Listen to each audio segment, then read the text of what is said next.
Welcome. Do not forget to hit the like button and subscribe. Incoming as Déàth is 2023 presidential aspirant Omoyele Sowore. Let's get into the details. Foremost activist and convener of the Buhari Must Go campaign, Omoyele Sowore, has been hit with money following the demise of his grandmother. According to the publisher Oshara report, his grandmother Comfort Olawoye died around 6 a.m. on Wednesday morning. Talking to his official Facebook page, the presidential aspirant of the African Action Congress (AAC) expressed gratitude to have met the deceased before a person. He wrote, "My grandmother, Comfort Olawoye, just died. She lived well. Rest in power, Mama, and thanks for waiting around until we met some 2 weeks ago before heading out to the world beyond." Daily Reports Nigeria can recall that the fearless activist recently traced his way to his Ijaw roots in Ondo State and fully identified himself as an Ijaw person. Well, may H1TS rest in peace. We all know that Omoyele Sowore is a presidential aspirant, and he has made a lot of promises to Nigerian youths because he is more subtle to the Nigerian youth. He is targeting more of the Nigerian youth because we all know that the youths in Nigeria are much, and those are the people you can definitely appeal to. Those are the people you can beg, and they're the ones that are really pushing for something new. They are tired of Buhari, and we all know that Sowore led the campaign Buhari Must Go, and he called it a revolution, which he carried out and was later arrested for it. And we all saw the demeaning way that he was treated. He was arrested, detained, and all manner of things was done to him. You could see the way he was treated, and that is how the Nigeria government, that is how they are. They make sure that anybody who speaks up against them ends up in soup. And once you decide to muster up the courage to speak up against them, they get angry. So now he has lost his mother, his grandmother rather, which is very bad. And may H1TS rest in perfect peace.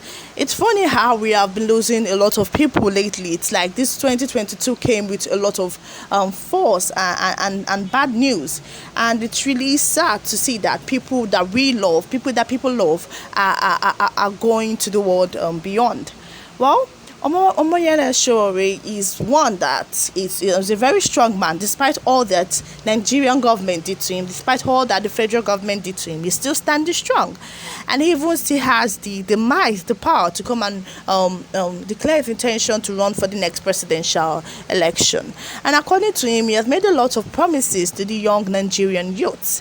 He has also told them that if he becomes the president, he will make sure he gives them a 2-year job program for NYSC, which they'll be paying them handsomely. So he is targeting the Nigerian youths because he believes that they're the ones that own the future, they're the ones that own Nigeria. So he's trying to make sure he is subtle to them, and that is what he's doing. And although people are not really going with him, he has to test his popularity regardless, but people are not really alongside with him. And that is because when he started this revolution, a lot of people liked it. A lot of youths were supporting it. And all of a sudden, people abandoned the movement, the struggle. And this is something about the youth in Nigeria. This is something about people in Nigeria. They forget things easily.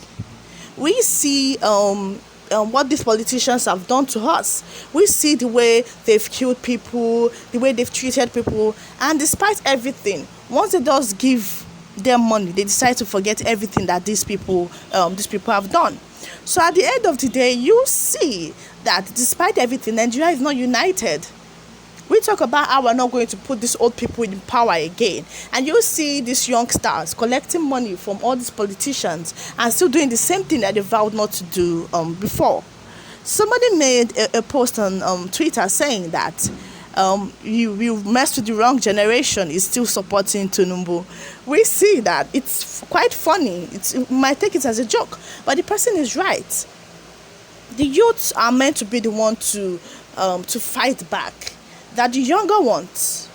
So when you're talking about picking a next politician or sorry, a next president or a next governor or wherever, pick somebody that can do something in the lives of youth, because a lot of youth are unemployed. And the statement made by Buhari made a lot of youth angry, calling them lazy youth. You can't say some people are lazy. You can't say the youths are lazy when there are no jobs provided for them. How do you expect them to prove that they're not lazy when there is unemployment, there's no jobs, and all that? So at the end of the day, we see that sometimes the youth forget.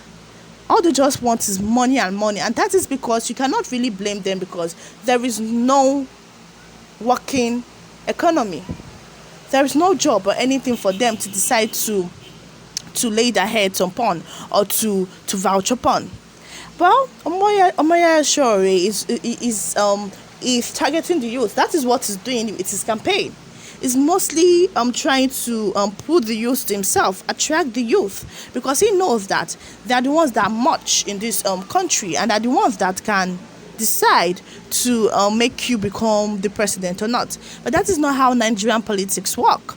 We have godfathers somewhere hidden. We have people that pull strings at the back of Nigeria. But regardless, the federal government have people that, if you mess with them, they will give it to you back. And that is very wrong, because they have curtailed a lot of people's freedom of speech or freedom of expression. Look at what they did to Sunday Igboho and the way he was arrested.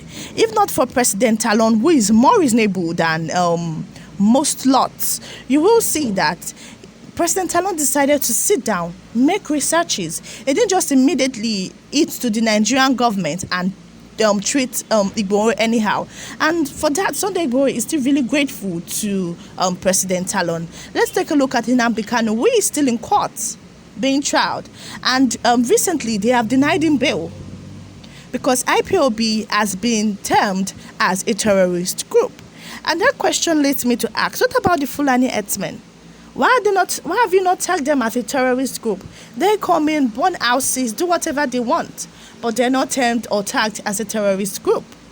So you see that anybody who would speak against this federal government will always be in trouble.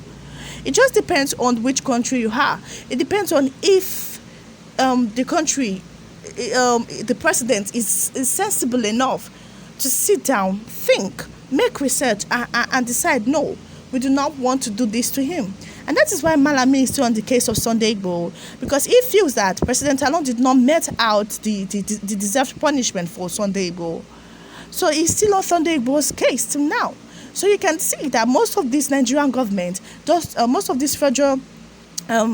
federal government just want to shut everyone up.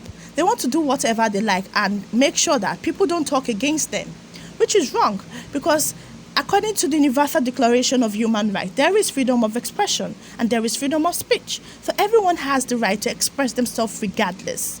Well, do not forget to hit the like button and subscribe. And if you're just joining us for the first time, give us a thumbs up and also click the subscribe button. Thank you.